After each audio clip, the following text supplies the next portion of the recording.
കേരളത്തിന്റെ പത്തനംതിട്ടയുടെ ആറന്മുളയുടെ സ്വന്തം ആറന്മുള വള്ളസദ്യ. കോഴഞ്ചേരിക്കാരുടെ സ്വന്തം പള്ളിയോടത്തിൽ ബിബിന്റെയും കൂട്ടന്റെയും കൂട്ടത്തിൽ വഞ്ചിപ്പാട്ടിന്റെ ഈണത്തിൽ താളത്തിൽ തുഴഞ്ഞ് ആറന്മുള പാർത്ഥസാരഥിയുടെ തീരത്തണഞ്ഞ് അവിടുന്ന് ആചാരപരമായുള്ള സ്വീകരണങ്ങളും ഏറ്റുവാങ്ങി നേരെ പോയത് ഊട്ടുപുരയിലേക്ക്. അവിടെ ഞങ്ങളെ കാത്തിരുന്നത് 66 പരം വിഭവങ്ങൾ അടങ്ങിയ ആറന്മുളക്കാരുടെ സ്വന്തം ആറന്മുള വള്ളസദ്യ.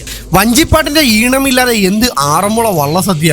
പാടി ചോദിച്ചെങ്കിൽ മാത്രമേ പല വിഭവങ്ങളും നമുക്ക് കിട്ടുള്ളൂ. ചോറും പരിപ്പും പപ്പടവും കഴിക്കുന്നതിന്റെ കൂട്ടത്തിൽ തന്നെ ഒരുപാട് വിഭവങ്ങളാണ് നമ്മുടെ മുന്നിലേക്ക് കൊണ്ടുവന്നുകൊണ്ടിരിക്കുന്നത്. എണ്ണിയാൽ തീരാത്ത ഒരുപാട് വിഭവങ്ങളാണ് നമുക്ക് കഴിക്കാനായിട്ട് കിട്ടുന്നത്. അവസാനമായി മോരും കുടിച്ച് പമ്പാ തീർത്ഥത്തിൽ കൈയും കഴുകി എൻ്റെ സദ്യ അവസാനിച്ചു. നിങ്ങളൊരു മലയാളിയാണെങ്കിൽ തീർച്ചയായിട്ടും നിങ്ങൾ ഒരു വട്ടമെങ്കിലും വന്ന് കഴിക്കേണ്ട ഒരു സദ്യയാണ് ആറന്മുള വള്ളസദ്യ. ഞങ്ങൾക്ക് വേണ്ട എല്ലാ കാര്യങ്ങളും ചെയ്തെന്ന കോഴഞ്ചേരി പള്ളിയോട സമിതിയുടെ ക്യാപ്റ്റനായിട്ടുള്ള ബിബിനും കൂട്ടർക്കും 1000 നന്ദിയോടെ ബൈ ഫ്രം ഫുഡിമല.